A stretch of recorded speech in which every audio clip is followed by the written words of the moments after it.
Hello, my name is Spencer Bowlware, and this is my analytical research presentation for business communications.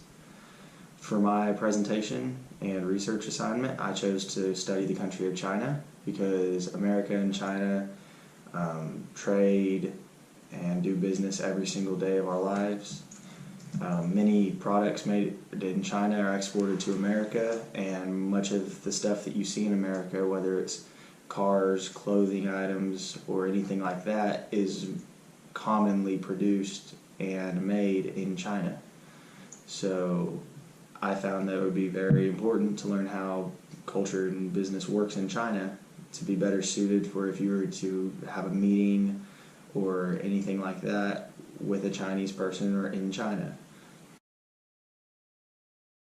During this presentation, we're going to be talking about how to prepare for the language barrier of China, meaning would you speak English, would you speak Chinese, or I guess Mandarin is the preferred language in China.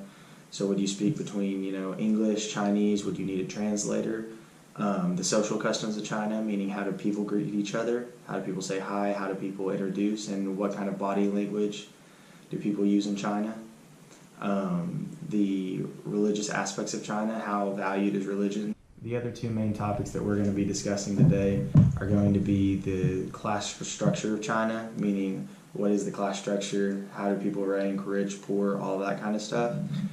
The other main topic that we're going to be discussing today is going to be the Chinese value system, meaning is politeness better than honesty is the main thing that we're going to be going over. In a lot of countries, politeness is better than honesty. In other countries, it's better to be honest than be polite. It just depends on what country you're discussing, and today we're doing China, so we'll find out. In China, the main language spoken is actually Mandarin. A lot of people say it's Chinese, but most of the time Mandarin is the preferred language. Obviously in America we speak English, so whenever it comes to a business meeting and what language do we speak, a lot of people will run into a problem here. I most likely would recommend getting a translator because obviously you're not going to be able to prepare and learn a full language just for a meeting, and even though that would be helpful, it's very unlikely. So throughout all of my research, I found that getting a translator would be the most polite way to conduct your meeting.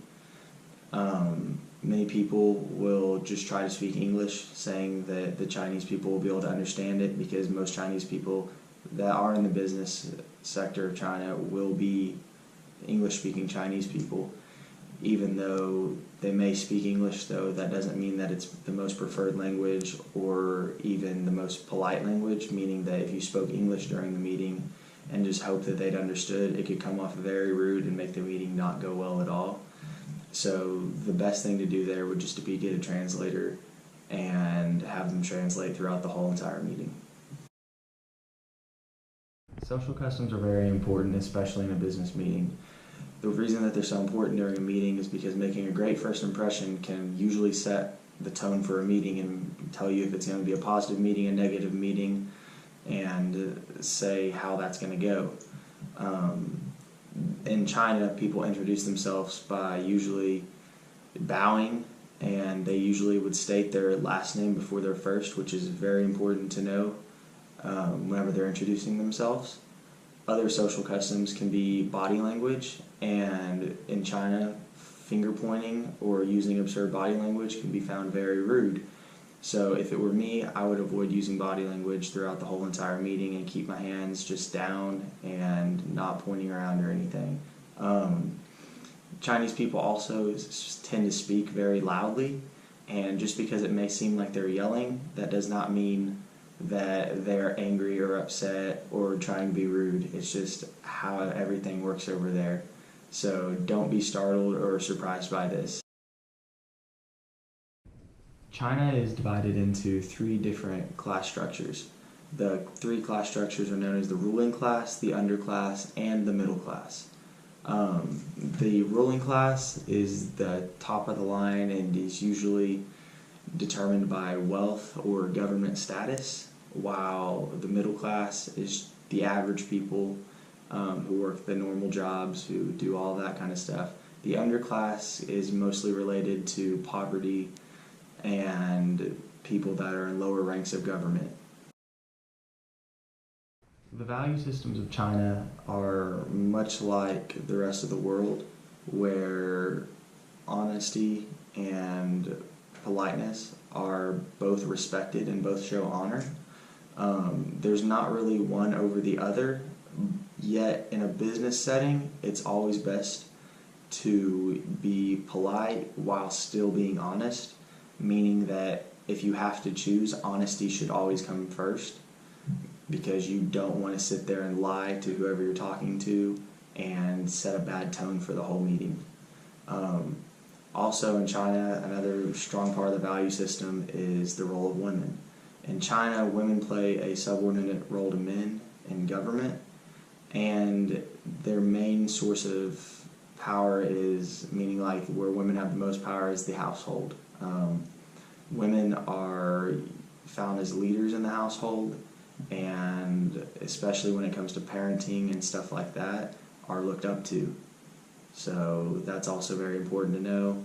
Just knowing that whenever you go into this meeting, there's probably going to be more men than women just because of how their systems work. And also remember that honesty is probably going to work out stronger than politeness for you. Throughout my research, I have learned a lot. I have learned how business and a foreign marketing system works, especially in China. I have learned how to be better prepared for whenever I'm going into that business.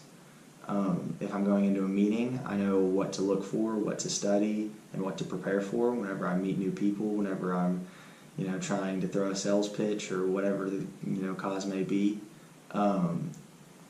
I am glad that I had the opportunity to do this assignment and also to learn more about another culture. That was very interesting to me, and I am excited to use that for myself in the future.